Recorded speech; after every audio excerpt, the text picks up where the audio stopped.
U Rwanda rwamaganye ibitero by'ihuriro ry'ingabo za leta ya RDC hafi y'umupaka warwo.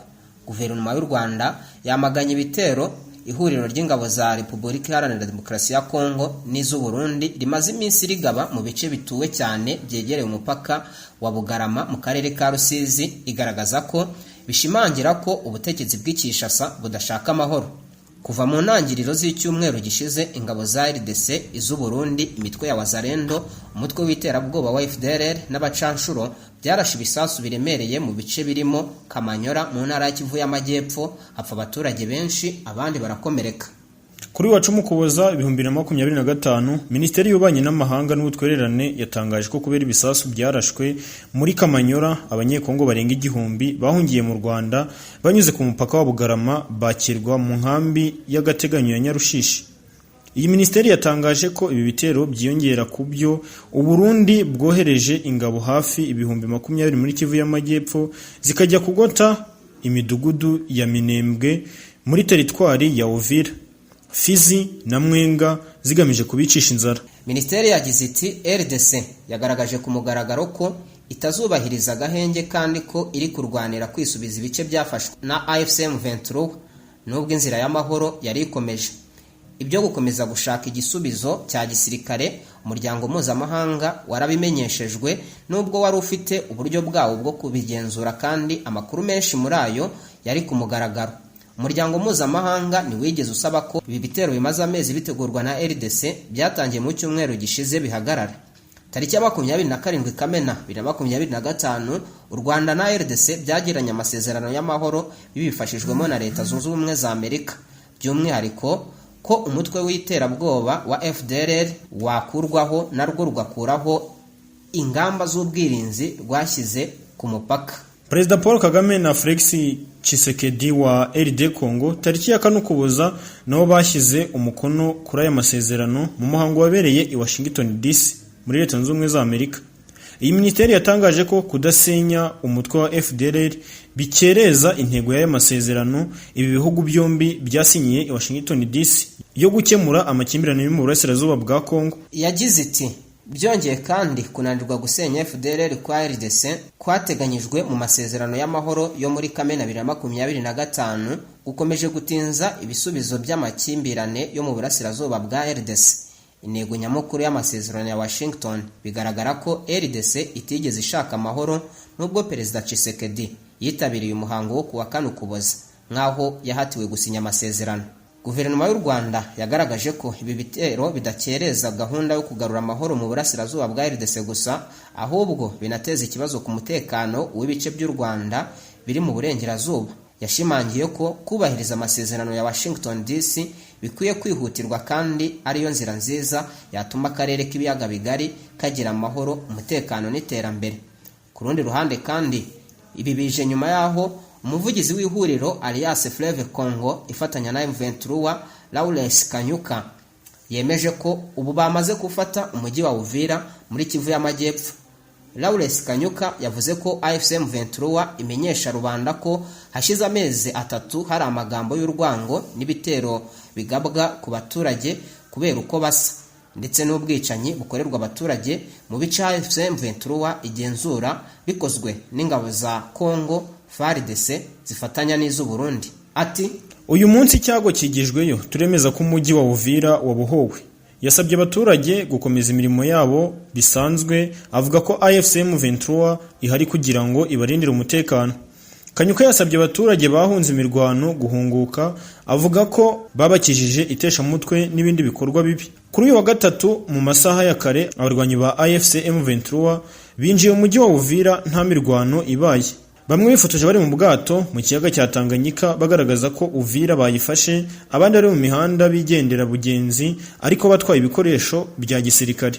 Abaturage bo muri Uvira bavuga ko nta musirikari ugaragara mu mihanda mikuru no mu bice by'umujyi bifatwa nk'ahantu hakomeye. Ingabo za leta ya Kongo, Wazalendo n'ingabo z'abarundi bamwe bahungiye Burundi, abandi bajya mu mashyamba ya Itombwe, hari n'aberekeje i Kalemi mu ntara ya Tanganyika. Ibi bije kandi nyuma yaho Leta y'u Burundi yari iherutse kohereza abasezerewe mu gisirikare mu ntambara imaze iminsi ibera mu ntara ya Kivu y'Amajyepfo mu burasirazuba bwa Repubulika Iharanira Demokarasi ya Kongo.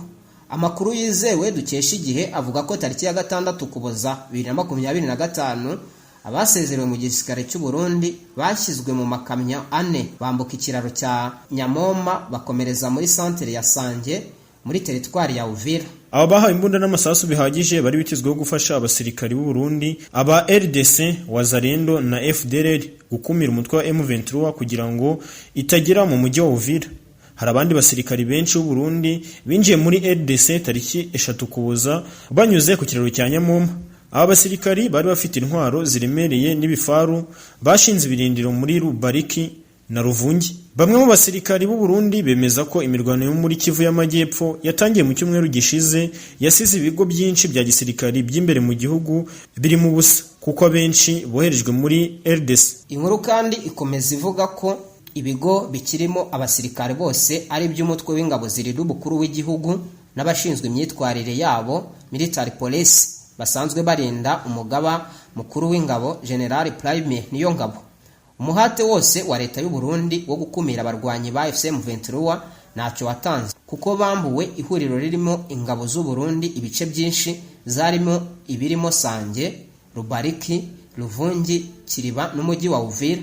Muri iki cyumweru ingabo z'u Burundi zatashye ku bwishi hashingiwe ku ibwiriza zahawe n'ubuyobozi bukuru nyuma yo gutakaza abasirikare benshi, kugira inkomere nyinshi no kwamburwa ibikoresho byinshi. Nubwo bimeze gutya kandi mu minsi ishize twabonye Minisitiri w'Ububanyi n'Amahanga n'Ubutwererane Ambasaderi Olivier Nduhungirehe asubiza Umufaransa wagaragaje ko umutwe w'iterabwoba wa FDLR utakibaho, ko iyo uza kuba utakiriho ubutegetsi bwa Repubulika Iharanira Demokarasi ya Kongo butari kwemera kuwusenya.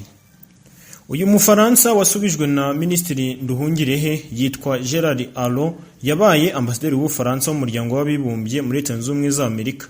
Mu gihe cy'ubutegetsi bwa François Mitterrand yabaye umukozi muri Minisiteri y'Ububanyi n'Amahanga ushinzwe gukurikirana ibijyanye n'umutekano. Ku wa 7 Ugushyingo umwaka wa 2025 yifashishije X yahoze ari Twitter ashinja u Rwanda kwifashisha umutwe wa M23 nk'igikoresho cyo gusahura umutungo kamere wo mu burasirazuba bwa Repubulika Iharanira Demokarasi ya Kongo. Minisitiri Nduhungirehe yasubije Alo ati nawe AFC/M23 ibereye igikoresho, ni umutwe w'abanyekongo urwanira abanyekongo bavuga ikinyarwanda bamaze igihe kinini barasigajwe inyuma batotezwa kuva Kongo yabona ubwigenge. Yasobanuye ko itotezwa ry'abanyekongo bavuga ikinyarwanda cyane cyane abatutsi ryafashe intera ndende muri Nyakanga mwaka w'1994 ubwo mu burasirazuba bwa RDC hahungiraga ingabo zatsinzwe cyangwa se ex-FARC n'intera hamwe bihungishijwe na leta y'Ubufaransa binyuze muri Operation Turquoise n'ibyambugwa intwaro. Minisitiri Nduhungirehe yibukije aho ko u Rwanda shinja gusahura umutungo kamere wa RDC rwifitiye uwarwo mwinshi urimo amabuye y'agaciro y'ingenzi ari mu itsinda rya tripoti, tin, tantalu na tungsten, cyane ko ubutaka bw'ibihugu byombi bushashe ku rutare rumwe nk'uko bigaragazwa n'amateka yakozwe mu gihe cy'ubukoloni. Ati icya kabiri, umutungo kamere wa Kongo utwarwa hanini na sosiyete zo mu burengerazuba na Aziya.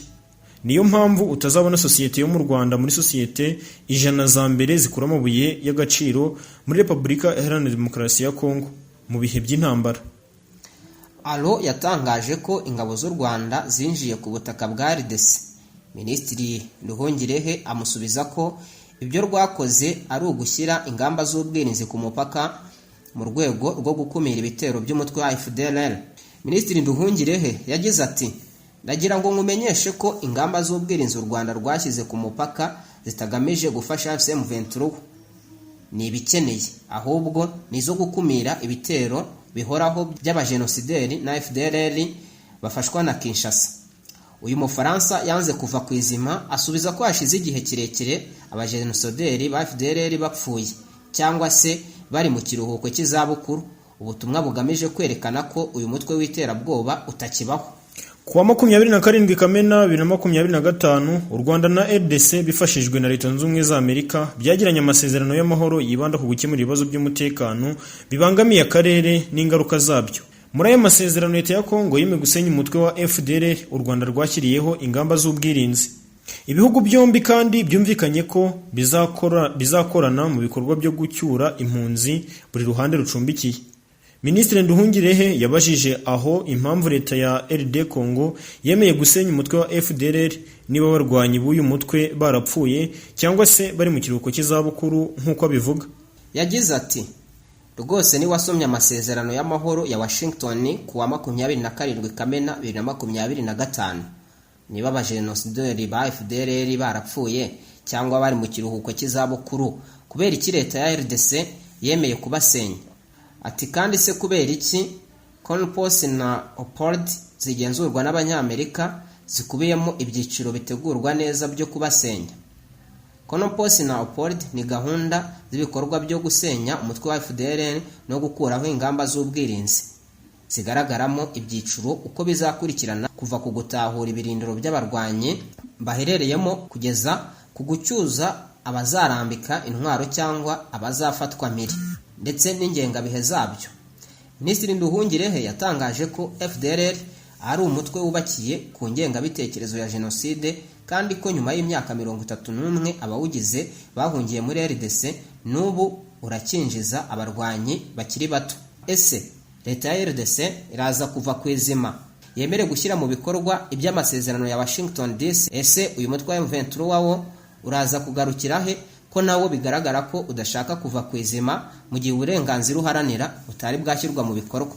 Ibi ngibi byose ugomba kujya ubikurikira.